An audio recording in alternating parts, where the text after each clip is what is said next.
Hello guys! Ngayon po magluluto tayo ng shrimp.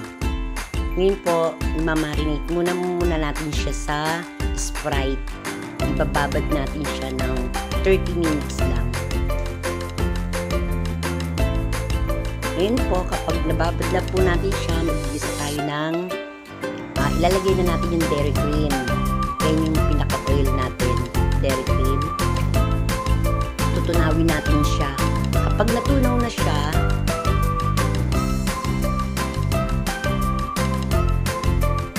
ilalagay natin yung bawang para sabay na siya. Hahaluin lang natin kasi baka masunog. Kailangan halo lang natin. Halo lang natin yan.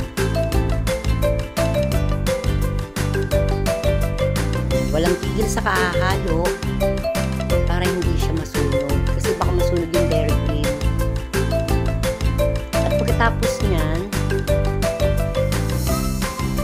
lalagyan natin siya ng tomato paste kahit konti. Pampalasa. Kasi yung iba, ang inilalagay ay ketchup, banana ketchup. Ako naman tomato paste ang nilalagay ko.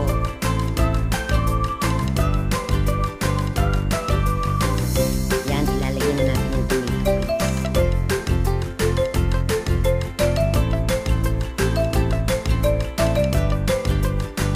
Hahalon ulit natin siya. Kailangan halong-halo kasi medyo malapit kung ano tomato paste. At para hindi siya masunog.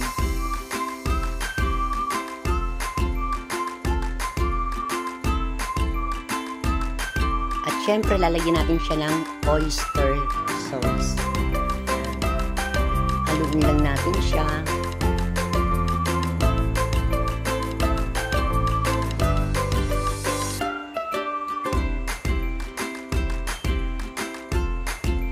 At pagkatapos po niyan, ilalagay na natin yung shrimp, yung hipon.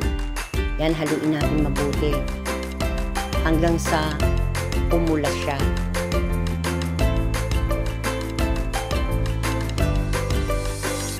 At para magpantay-pantay yung lasa niya. Yan, igulong natin siya sa sauce.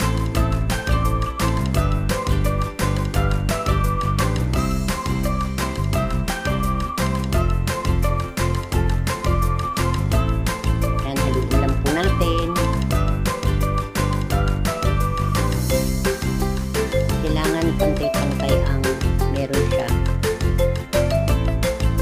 Lahat ng katawan ng shrimp meron pong sauce. Yan. Pagkatapos niyan, ang pinakasabaw natin yung Sprite. Pakukuluan natin siya sa Sprite. Yan, haluin lang natin. Yan yung pinakasabaw. Pakukuluan natin ang pakukuluan niya hanggang sa matuyo. Matuyo yung Sprite sa hipon. Para sobrang lasa niya, manamis-namis siya. Takpan natin siya, pakuluan natin siya ng 10 minutes. Tapos haluin ulit natin. Siyempre, lalagyan natin siya ng paminta, magic sarap. Haluin lang natin kasi baka masunog. Maliit lang ang apoy. Yan, pakuluan lang po ng pakuluan hanggang sa matuyo siya.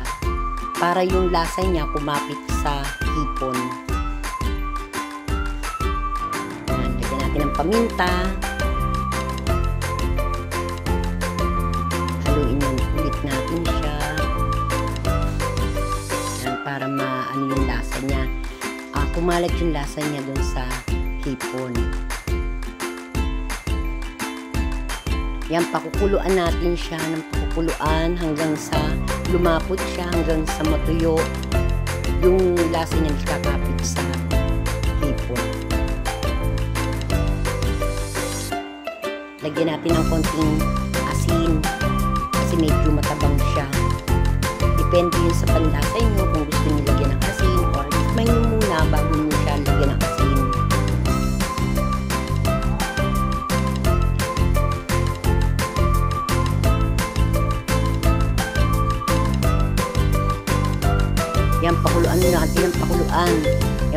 na siya matuyo kasi lumalapot na yung sabaw niya, yung Sprite.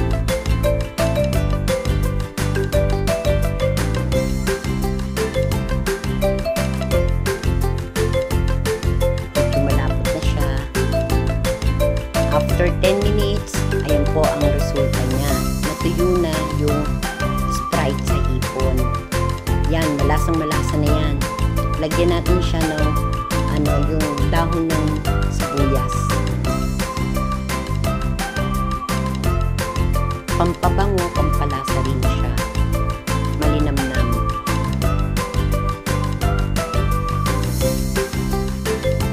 Yan, haluin lang po natin hanggang sa kumalat yung dahon ng sibuyas. Mabango na.